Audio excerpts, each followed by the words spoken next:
A 51-year-old father of four yelled out, "I can't take it anymore," before he jumped from a cruise ship, even though his elderly mother tried to stop him. Dan McGilvery was a financial advisor, and he drowned after he jumped off the side of a luxury Caribbean cruise ship. This was despite his elderly mother's efforts to stop and restrain him. Dan was from Broomfield, Colorado. Police investigators in the Bahamas now believe that Dan might have suffered from an adverse reaction of a medication that he was taking for seizures. According to sources, on December 26 at around 3 p.m., Dan woke up and he was very distressed. He started screaming out, "I can't take it anymore." It was said his family members, including his 75-year-old mother, struggled trying to prevent him from going over a balcony and jumping from the cruise ship. It was said all the family members could do was watch in horror as Dan got free and then jumped overboard. He reportedly bounced off of a lifeboat and then he disappeared into the water. I can't even imagine. Reportedly, search teams out of the Bahamas searched the ocean 30 miles east of Long Island, and they were also assisted by the U.S. Coast Guard as well as a passing cruise ship from the Holland America line. The ship that he was on, that Dan was on, had to stop its voyage from Ochos Rios, Jamaica, going to Great Stirrup Cay in the Bahamas. One witness who was on board said that they put up a flare and they were circulating. They did an entire circle looking for him. A day later, the Royal Bahamas Police Force stated that the search was not successful, and so the boat then headed to Nassau, and they were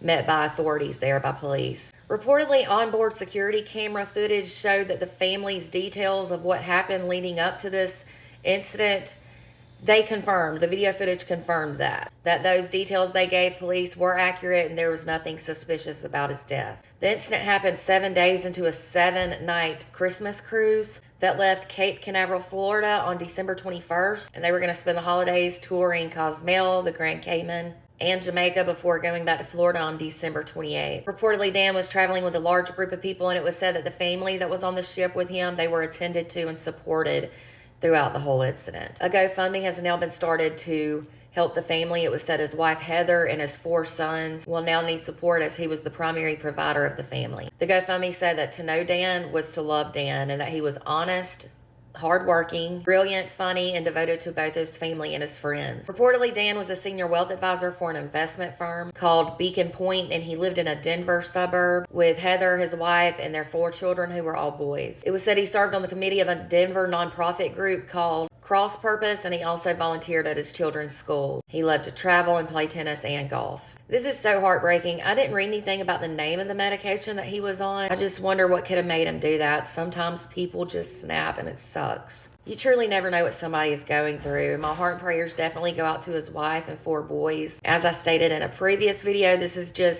suicide is just a different grief and pain, different type. It is so hard to deal with, especially at first because of the heartache. You're confused, you're shocked, but luckily it does get a bit better over time. If you ever struggle with thoughts like this, or if you've lost someone to suicide and you just need someone to talk to, please never hesitate to reach out to me. I check my message requests daily, and I'm always here for you guys.